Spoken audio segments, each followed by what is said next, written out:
This video is brought to you by Gateway Subaru. Higher standards.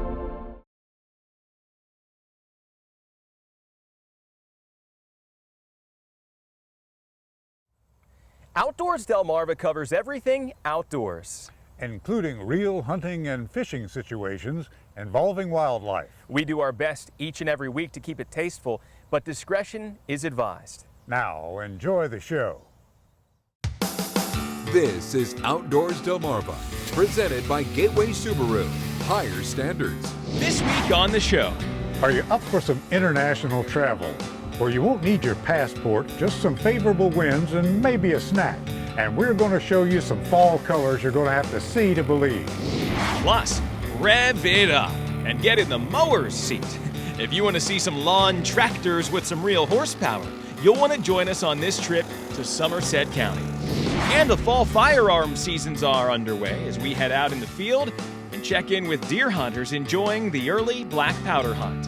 Right now on Outdoors Delmarva.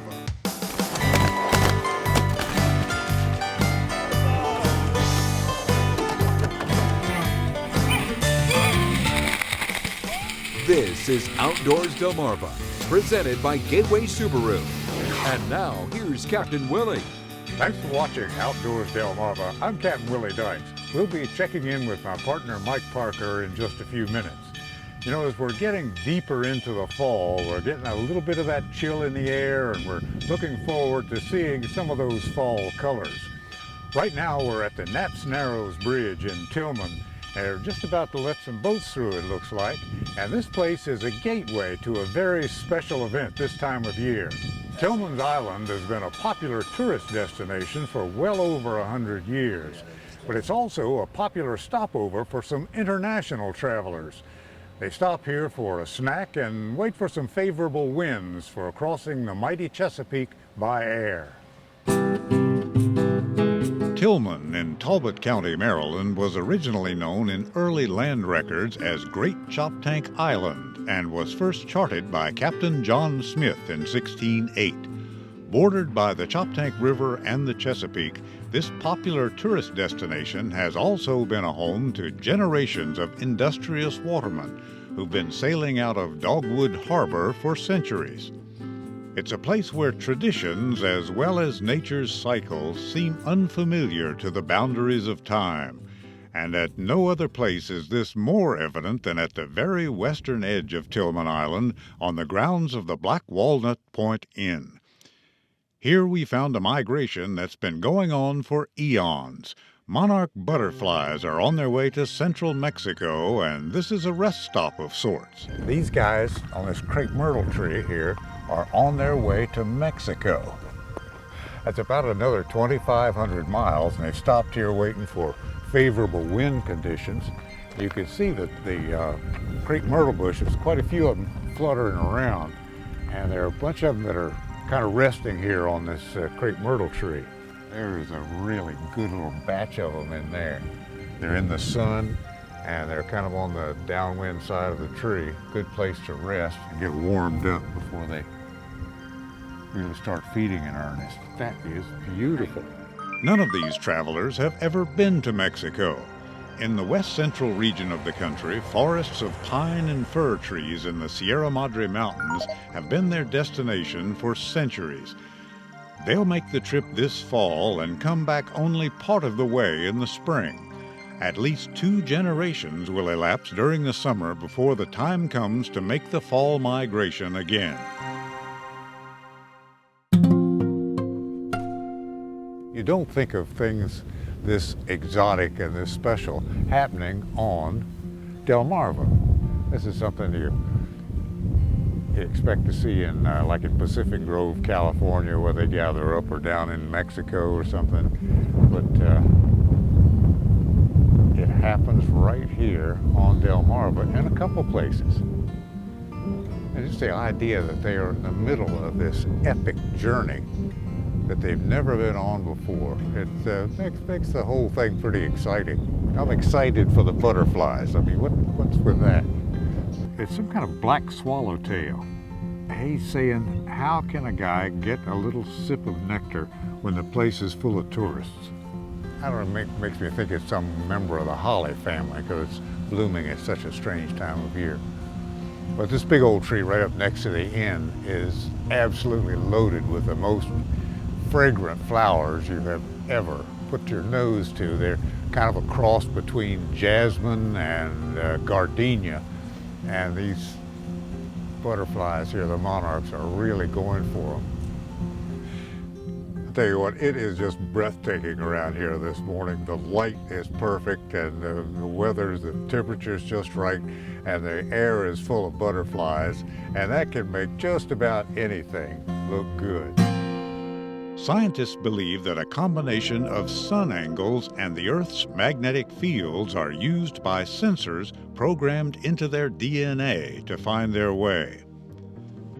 The journey from Delmarva to Mexico will take an average of about 2 months.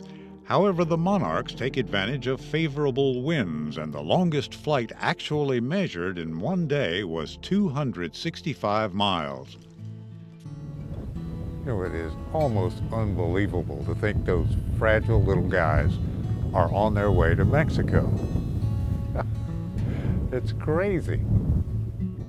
This part of Tillman's Island is a jumping-off spot for a great adventure, and it's living proof of at least 2 things.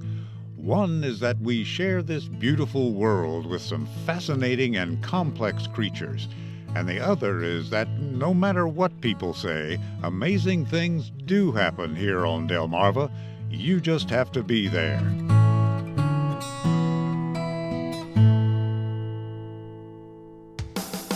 Coming up next on Outdoors Delmarva, they're loud and they're proud. We'll get on board with the Somerset tractor pullers. But first, did you know? The monarch butterfly has a defense mechanism that allows it to avoid falling prey to most birds and other predators along its journey. Find out more when we come back. You're watching Outdoors Delmarva, presented by Gateway Subaru. Higher standards. Sponsored by Ocean City Tourism, Shorts Marine, Shooter's Choice, and Goody's Marine. Outdoors Delmarva will be right back.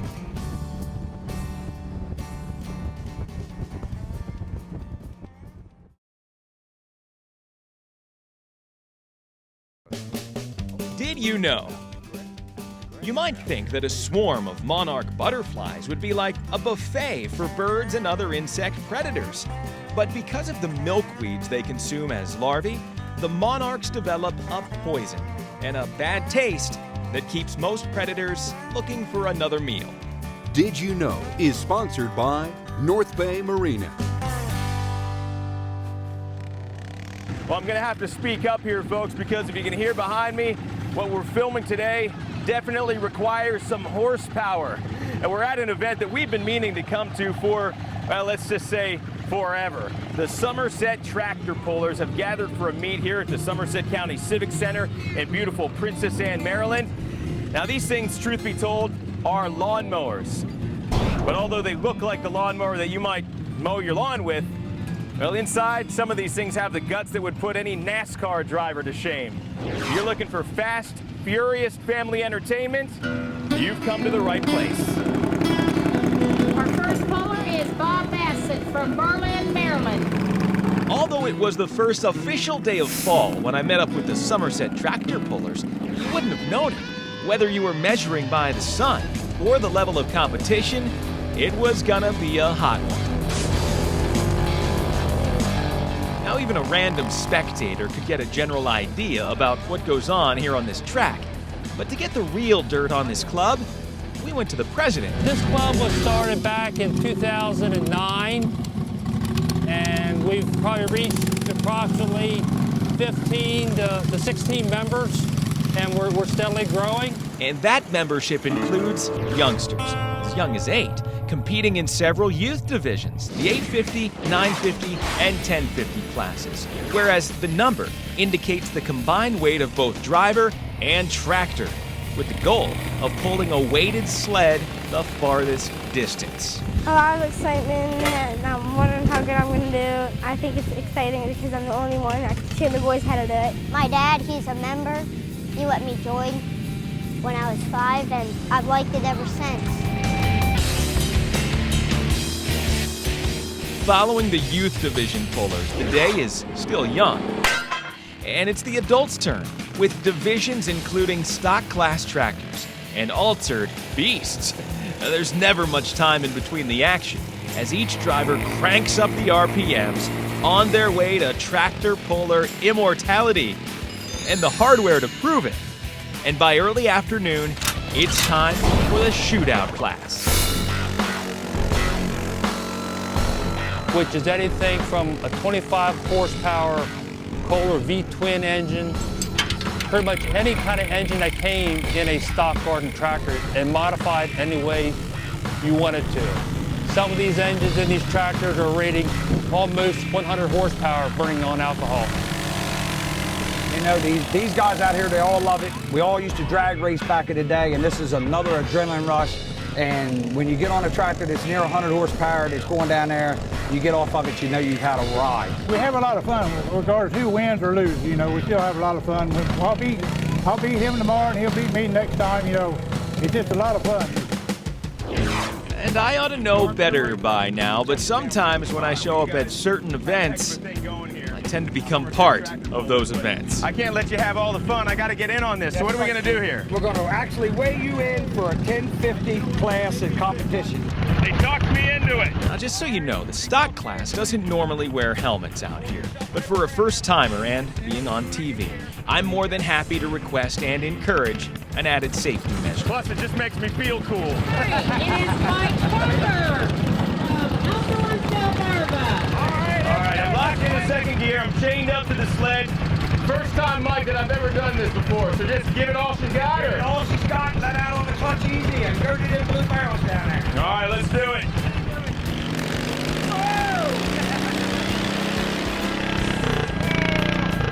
And if you can't tell, this is the most fun I've ever had on a lawnmower. At the conclusion of today's meet, much to my surprise, beginner's luck must have played a part in my performance. And as I'm handed the first place 1050 class trophy, all I can think is, well, if I'm ever invited back, I'm gonna have to start pulling my own weight around here. We're the Somerset tractor pullers.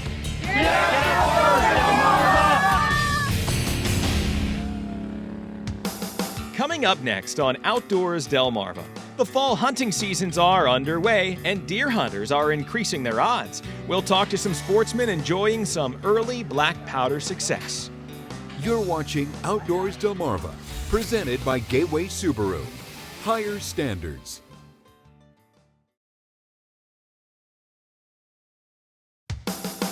This is Outdoors Delmarva, presented by Gateway Subaru.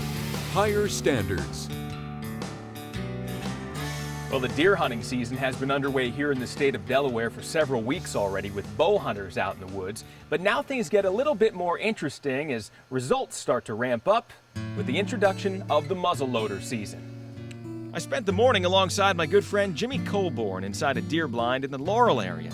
It only took a few minutes before we spotted our first deer, a nice little spike buck. But while it was nice to look at, Jimmy decided to hold off in hopes of saving his tags for something with more substantial antler growth.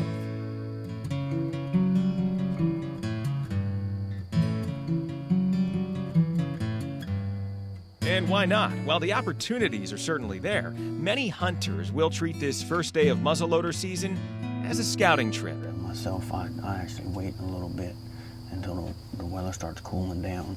Because right about now, you know, we get our mornings in the 50s and stuff, and it makes it a lot nicer coming out first thing in the morning. Later in the morning, we also got a good look at a few doe feeding on the plentiful acorns we found in the woods around Sussex County. But once again, Jimmy decided to hold off as this doe grazed for a bit and then slowly disappeared into the trees.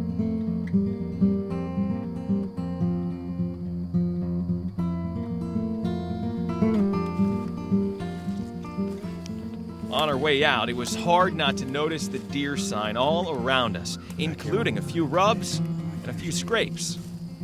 Real fresh rub, you can see. I mean, I've always been told that big bucks rub big trees. And you can see they really tore this one up. A lot of acorns have been eaten, big matted down areas with just the acorn cats already been eating the acorns. This is my girlfriend, Melanie. She's last year, she passed her hunter safety, and I've gotten her introduced into hunting. She just fell in love with it. But for Melanie, this opening morning wasn't spent hunting with a gun. Instead, she decided to use the opportunity just to watch the woods wake up, maybe take a few pictures. Yeah, we saw food. I mean, close too. There's a spike buck.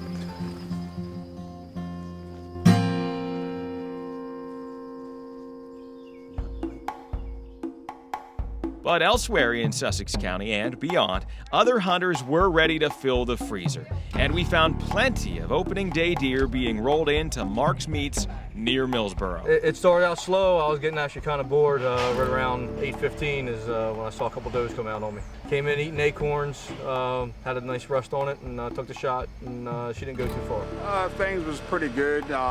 Few deer moving, seen 3 total, and took 1 medium-sized doe. This is our processing room, and we have Tom over here slicing deer bacon. And then that's a cartload of jerky right there, which we make whole muscle jerky. Right now I'm testing it to make sure the water activity level is low enough. Whole deer, we do about 1,600 to 1,800. And then we get a lot of meat orders where they debone their own, and we make whatever they'd like out of their own meat.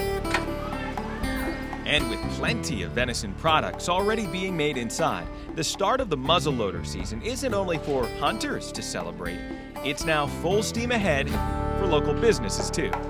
As more deer roll into local deer processors like Mark's, so do those dollars into the local economy. In Sussex County, I'm Mike Parker, reminding you to get outdoors, Delmarva.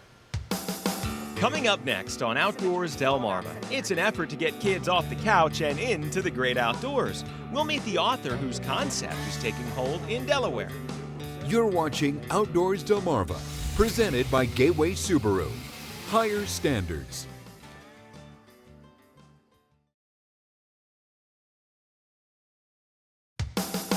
This is Outdoors Delmarva, presented by Gateway Subaru.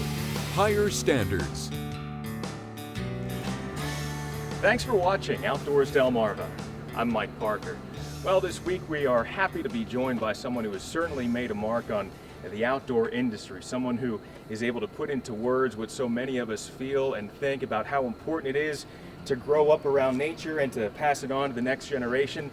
Author Richard Louv, author of the book Last Child in the Woods, and your new book, sir? The Nature Principle. All right, well, we look forward to reading that as well. Good. Certainly have become familiar with Last Child in the Woods and the programs that have sparked up around the country to encourage children to get outdoors, and sometimes in an unsupervised fashion, too.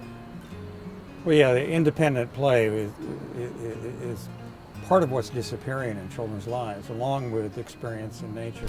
You know, just playing in the fields, in the woods.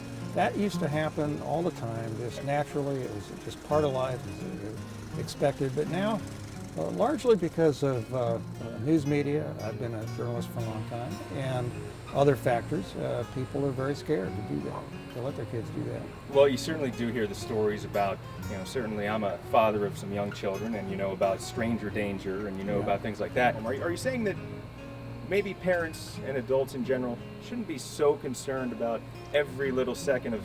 Well, a friend of mine that lives in the D.C. area talks about how they had a backyard barbecue in the neighborhood.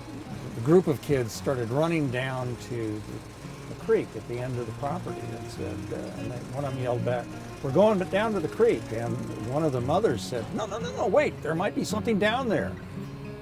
And my friend, who's a conservationist, says, "That's the point. There might be something down there, something interesting, something great." But this week, the state of Delaware has launched the Children in Nature, No Child Left Inside initiative. And they've put out a big report that they've been working on for 2 years. And I think it can make a huge difference in this state for children's health and their mental health, their physical health, their ability to learn. It'll also make a difference in terms of who will be the future stewards of the earth, the true stewards. So it has huge implications for our relationship with our planet as well.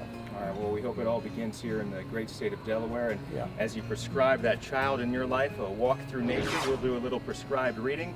Check out some titles from author Richard Louv. Sir, it's been great to meet you. Good. Thanks for visiting us. Good. I'm glad you got to dam those creeks when you were a kid, because you wouldn't have this job now without that. Well said. All right. And we'll be right back. Okay, thank you. Coming up next on Outdoors Delmarva, your latest viewer videos and pictures. Outdoors Delmarva viewer pictures are sponsored by Shorts Marine.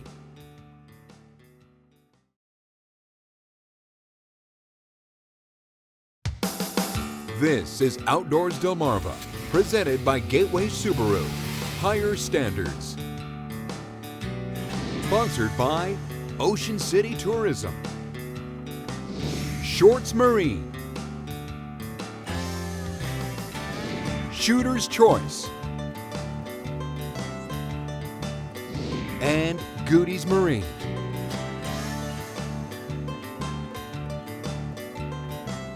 And now on to those pictures. Diane Brubaker from Laurel passed along some great shots of a recent fishing trip near Crisfield. That's her on the front of the boat.